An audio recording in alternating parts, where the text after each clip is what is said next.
Commit confirms changes and makes them permanent in the database server, whereas rollback is used to cancel the transaction and cancel the changes that we have performed through a query.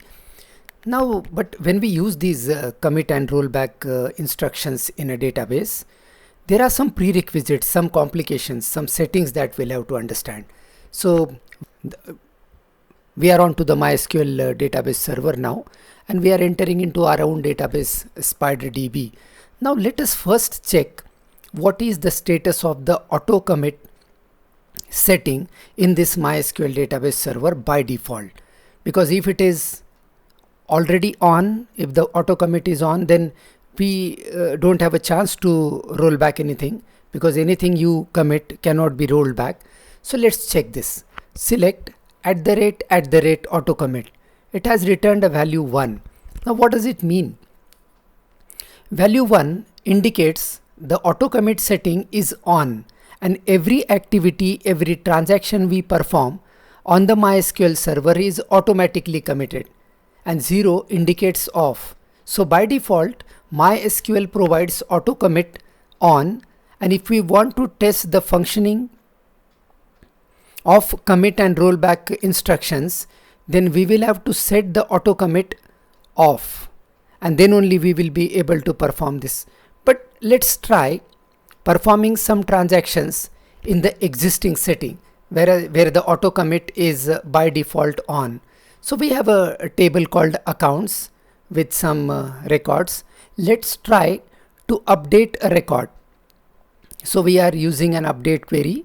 Update accounts, set balance equals to balance plus 4500, where say account number equals to 1056. Now we are updating a record from the accounts table by adding 4500 in the balance. And don't forget, the auto commit setting is on. And if we try, now we have already done update, that means the value of balance, which is 23,000, will change to 27,500. So the update has successfully taken place on the accounts table. Now let us try something called as rollback. Ideally, it should cancel the transaction and it should bring my data back to the previous state. Now the previous balance of the account holder Sharyu, account number 1056, was 23,000, and after update it is 27,500. Let's roll back and let's observe what it says. Now the result is query OK. That means the query is executed. Let's check the balance now. The balance is as it is, 27,500. That means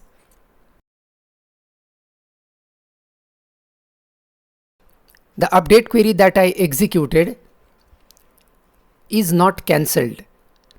Rollback should have cancelled the query, but that has not happened. This is because, again we'll check, select @ auto commit, and you can see it is 1. Because the auto commit setting is on by default, I will not be able to do a rollback, because anything that you commit cannot be rolled back. So what we will have to do is, we will have to set the auto commit to off, so that I will be able to manually commit and roll back transactions on the database server. So I have executed a query, select auto commit equals to 0. That means the auto commit setting is now set to off, right? So you can see the auto commit is 0. That means it is off, and now I will be able to perform commit and rollback activities manually on the transactions that I perform. So I have an account holder 1055 with a balance of 89,375. Let's try to perform an update query on this account.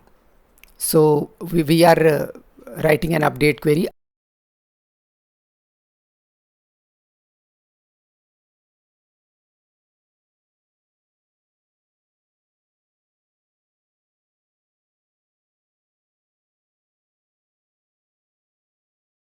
Update account, set balance equals to balance minus 5,000, where account number equals to 1055.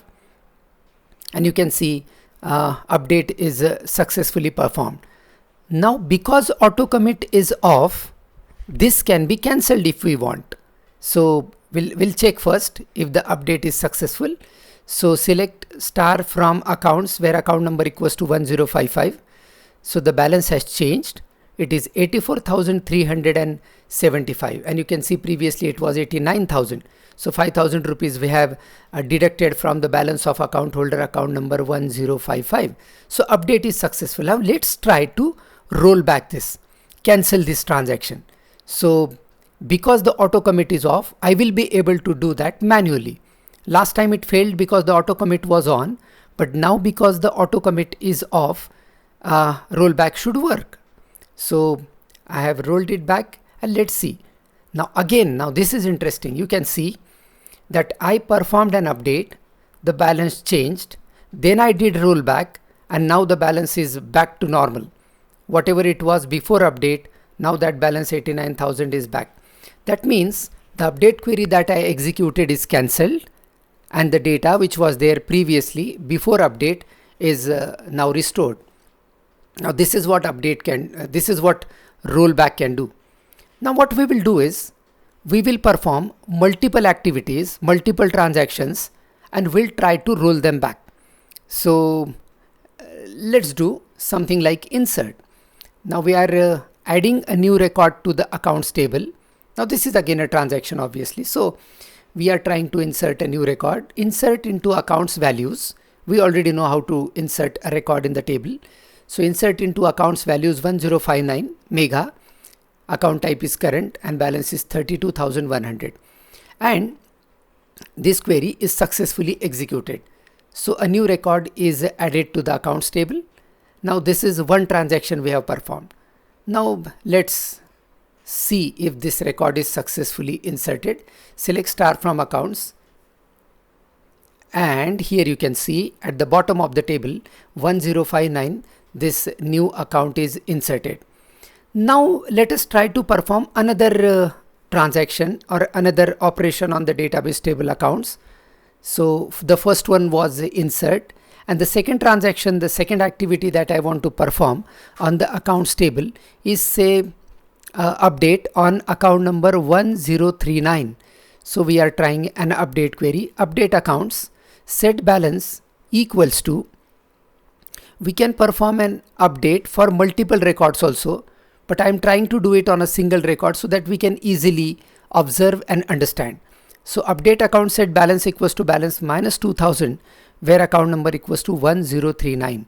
Okay, so if we select, we will be able to see the balance is 68,551 before update, and now you can see the balance is 66,000, and the new record is already added. So two activities I have performed, one insert and one update. Now I am trying rollback.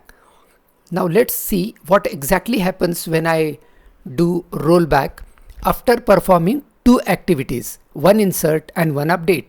So let's execute this rollback query. OK, and it will be interesting to see the accounts table. Select star from accounts. So one insert and one update I performed before rollback, and now after select you can see, very interesting, the record that I inserted is now disappeared, and the balance back to the previous one. So that means the insert as well as the update is cancelled by a single rollback. So this is interesting. So one thing we must understand, that every activity, all the operations that we have performed after commit, all will be cancelled. So we are again trying an insert into accounts values, the same record we are inserting because we rolled it back. So we are inserting the same record again. So perform an insert, and here I have done something different is, after the insert I have executed a commit instruction. That means this insert query, the activity or the operation performed by this insert query is permanent now. So I have done commit, and then I have deleted a record, delete from accounts where account number equals to 1055. So one insert, then a commit, and followed by and then followed by a delete query. Now let us see what has happened. So one new record is inserted, and one account is deleted from the accounts table. So these two activities I have performed.